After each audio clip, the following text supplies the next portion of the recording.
ना देखो दुनिया क्या कहती है, ये देखा करो रसूलुल्लाह क्या कहते हैं।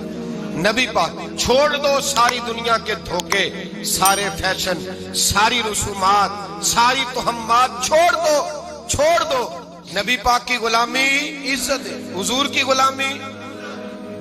यार बंदा बिल्कुल बेअमल हो ना, बिल्कुल, तो मेरी तरह दाढ़ी रख के पगड़ी बांध के बस में भी चढ़ जाए तो कई लोग सीटें खाली कर देते हैं, कहते हैं बुजुर्गो यहाँ आ जाए, हजरत जी यहाँ आ जाए। तो फिर इज्जत किस चीज की हुई? सुन्नत मुस्तफा की हुई ना, फिर इज्जत नबी पाक की सुन्नत की हुई ना, वकार की हुई ना। एक साहब, एक बच्चे ने दाढ़ी रख ली तो मुझे आके कहने लगे हजरत जी लोग बड़े बड़े लकब देने लगे हैं। मैंने कहा क्या? कोई कहता है हजरत साहब, कोई कहता है कारी साहब, कोई कहता है हाफिज साहब, कोई कहता है अल्लामा साहब। तो मैंने कहा तेरी मौज नहीं बन गई? 4 सालों में हिफज होता है, तुझे मुफ्त का लकब मिल गया है। अरसे निजामी 8 साल में होता है, मुफ्त का अल्लामा बन गया है। तुझे वकार नहीं दे दिया अल्लाह ताला ने, इज्जत। मेरे आला हजरत फरमाते हैं इज्जत दरे रसूल पे है, इज्जत हुजूर की। और आला हजरत ने एक बात लिखी है बड़ी कीमती, और मैं ना जब कभी परेशान होता हूं ना तो मैं ये वाली बात खोल के पढ़ता हूँ आला हजरत। ये बात ढारस बंधाती है, ढारस तवानाई देती है, पूरा मजमून बांधा है।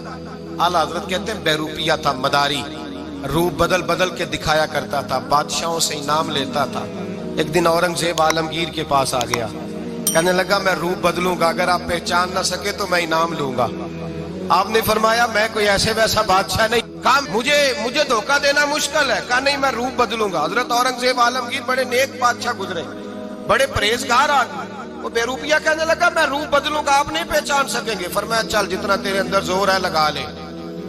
हजरत ने ऐलान किया कि मैंने फौजी भर्ती कर दे, 2 माह के बाद टेस्ट होगा। वो 2 महीने दौड़ता रहा, रंग रूप बनाता रहा, आया टेस्ट देने, 2-3 सिपाहियों का इम्तिहान लिया। उसकी बारी आई तो 10 रुपए दिए, कहने लगे तेरे आने जाने का किराया मैंने तुझे पहचान लिया है। कुछ दिनों के बाद जाने लगे सफर पर तो भिखारी आ गए खैरात मांगने। उसने भी सारे मुंह पर स्याही माली, कपड़े फाड़ लिए, सर के बाल मुंडा लिए, भवें तक कटा ली, बदरंग होके आया।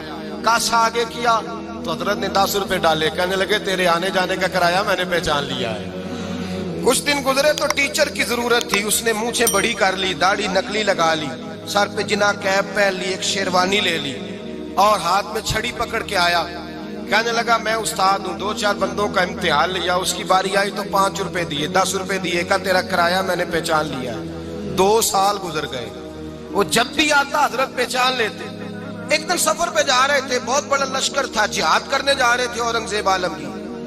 तो देखा एक पहाड़ी है, पहाड़ी पे लोग जा भी रहे हैं आ भी रहे। औरंगजेब आलमगीर पूछने लगे यहाँ क्या है? कहने लगे बाबा जी बैठे हैं दुआ करते हैं, अल्लाह के नेक बंदे हैं। औरंगजेब कहने लगे यार पुराने लोग सारे ही अल्लाह वालों को मानते, ये अभी मुसीबत आई है जितनी नहीं आई है, सारे लोग ही मानते। कहने लगे जरा मैं दुआ ना करा लूं, अच्छे काम जा रहा हूं। औरंगजेब बादशाह थे, बादशाह लोग नाजुक मिजाज होते हैं। घोड़े से उतरे, बड़ी मुश्किल से पहाड़ी पे चढ़े, ऊपर गए तो लाइन लगी है, बाबा जी गार में बैठे। कहने लगे मैंने मिलना, मैं औरंगजेब हूँ। उन्होंने कहा हमारा बाबा उस तरह का पीर नहीं कि अमीर आए तो रंग और हो, गरीब आए तो और हो, यहाँ अगर मिलना है तो लाइन में लग जाओ, सब एक जैसे। अब लाइन में खड़े हो गए, 50 आदमी आगे थे, कहते हैं 51वां नंबर था। थक गया धूप में खड़ा खड़ा। जब मैं पहुंचा गार के दाने तो मैंने बाबा जी के चेहरे पे नजर डाली तो बड़ा नूरानी चेहरा, बड़ी खूबसूरत लबो लहजा। मैंने कहा मेरे जैसा आदमी भी पगड़ी बांध ले जो अच्छा लगने लग जाता है, बड़ा खूबसूरत अंदाज। कहते हैं मैं उनके पास अत्ताहियात की हालत में बैठ गया। मैंने कहा हुजूर मैं जा रहा हूँ जिहाद करने, दुआ करना। बुजुर्गों ने हाथ उठाए, अल्लाह इसकी मदद फरमा, दीन को गलबा अता फरमा, इसे दीन का सच्चा पक्का सिपाही बना। फिर थपकी दी, 2-4 नसीहतें भी कर डाली, देखना जुल्म न करना, ज्यादती न करना, जब तू जीत कर न करना, गुरूर न करना, नसीहतें भी कर दी। कहते अब जब मैं उठा तो 2-4 दिनार बतौरे नजराना मुसल्ले के नीचे रखे, और उल्टे कदम जब मैं गार से उतरा उन्होंने रुमाल झाड़ा और उठ के खड़े हो गए। कहने लगे आज नहीं तूने पहचाना, आज नहीं तूने पहचाना, मेरा इनाम बनता है, आज नहीं पहचाना, ला पैसे। औरंगजेब कहने लगा यार तूने हद कर दी, कहाँ चढ़ा कहाँ खड़ा रहा, धूप में थक गया, कमाल कर दी भाई तूने। बता तू क्या लेगा, अब तो देख जल्दी बता, कितने लोग पीछे धूप में खड़े हैं, लश्कर सारा खड़ा है, क्या लेगा? اس نے کہا سب سے قیمتی ہیرے وہ ہیں جو تیرے سر کے تاج میں لگے ہوئے ہیں، مجھے تیرا تاج چاہیے۔ او بھائیو سننا اور یاد رکھنا، میرے اعلیٰ حضرت کہتے ہیں بادشاہ نے سر کے اوپر سے تاج اتارا، بہروپیے کے قدموں میں رکھا اور کہنے لگے یہ لے، اور یہ تو تیرا مانگنے پر میں نے دیا ہے نا، میں واپس آتا ہوں تو آنا میں اپنی مرضی سے بھی تجھے دوں گا۔ تو نے اورنگزیب جیسے بندے کو دھوکہ دیا، آنا میں اس وقت بھی دوں گا۔ وہ دے کر بس بات ختم ہو گئی، حد ہو گئی۔ دے کر کہتے ہیں جب میں پلٹا نا واپس، بہروپیے نے آواز دی بادشاہ ٹھہر جا، تو میں نے پلٹ کے دیکھا تو کہنے لگے یہ اپنا تاج لے جا، اٹھا اور لے جا۔ میں نے کہا 2 سال بیت گئے تجھے محنت کرتے، آج قابو آیا تو لے جاؤ۔ کہنے لگا لے جا، مسئلہ سمجھ میں آ گیا۔ میں نے کہا مجھے بھی تو سمجھانا۔ کہتے ہیں وہ پھوٹ پھوٹ کے رویا، اس کی آنکھیں برس پڑی، سیلاب کی طرح آنسو بہ نکلے، تڑپا اور رو کے کہنے لگا بادشاہ میں نے جھوٹ موٹ رسول اللہ کی غلامی اختیار کی تھی، جھوٹ موٹ کی داڑھی، جھوٹ موٹ کی پگڑی، جھوٹ موٹ کا فقر، میں نے جھوٹ موٹ نبی پاک کا لباس پہنا ہے، تو تیرے جیسے بادشاہوں کے تاج میرے قدموں میں آ گئے ہیں۔ اگر میں سچ مچ رسول اللہ کا غلام بنوں گا تو اللہ کیا کچھ عطا فرمائے گا، اللہ کتنی نعمتوں سے نوازے گا۔ میرے اعلیٰ کیا فرماتے ہیں؟ اعلیٰ حضرت فرماتے ہیں فرشتے بھی کرتے ہیں تعظیم میری۔ کون جی؟ اللہ ایسا عقیدہ بھی کم ملے گا جو بریلی کے امام کا عقیدہ ہے، ایسا بھی کم۔ کہتے ہیں فرشتے بھی کرتے ہیں تعظیم میری۔ کیوں؟ فرمانے لگے فدا ہو کے ان پر یہ عزت ملی ہے، فدا ہو کے ان پر یہ۔ حضرت سلمان فارسی گورنر تھے، کھانا کھا رہے تھے، دسترخوان بچھا تھا، رسول پاک صلی اللہ علیہ وسلم کا فرمان ہے روٹی کا لقمہ دسترخوان پہ گرے اٹھا کے کھا لو، اللہ تمہاری بخشش فرما دے گا۔ دسترخوان صاف ہوتا ہے، روٹی، بڑے گورنر تھے آپ، بڑے بڑے سفیر بیٹھے تھے، وزیر بیٹھے تھے، روٹی کا لقمہ گر گیا۔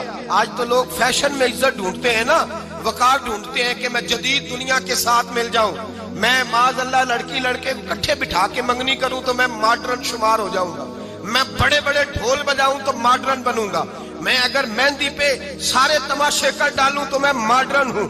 دیکھو عزت کس بات میں۔ حضرت سلمان فارسی روٹی کھا رہے تھے، سفیر وزیر نہ جانے بڑے بڑے لوگ بیٹھے تھے، کھانا کھاتے کھاتے لقمہ گرا دسترخوان پہ، حضرت سلمان فارسی نے سمیٹا، منہ میں رکھا، پھر انگلی مار کے دسترخوان صاف کیا۔ ایک صحابی کان میں کہنے لگے سلمان کیا کر رہے ہو، کیا کر، آپ گورنر ہے، سوچئے تو صحیح، یہ لوگ کیا کہیں گے دنیا دار کے مسلمانوں کو روٹی نہیں ملتی، اٹھا اٹھا کے کھا رہے۔ کان میں بات کی، کان میں۔ حضرت سلمان فارسی کان میں جواب دے سکتے تھے، کہہ سکتے تھے نہیں ایسے ہی کرنا ہے، انہوں نے کان میں بات کی، لیکن جناب سلمان فارسی اعلیٰ اعلان بولے، کہنے لگے ان 4 5 6 دنیا داروں کے لیے میں اپنے نبی کا طریقہ چھوڑ دوں، اپنے رسول کی سنت چھوڑ دوں؟ یہ 4 5 دنیا دار دنیا کی طرف دیکھ کے میں مصطفیٰ سے منہ موڑ لوں؟ پھر جوش جذبات میں سر سے پگڑی اتار دی، رونے لگے۔ آپ فرمانے لگے میں مدینے کے بازاروں میں کھجوریں اتارتا تھا، نوکریاں کرتا تھا، یہ جو میرے سر پر عزت کے بال ہیں یہ محمد عربی کے اگائے ہوئے ہیں، رسول اللہ کے اگائے ہوئے ہیں۔ اور بھائیو حد ہو گئی۔ حضرت بلال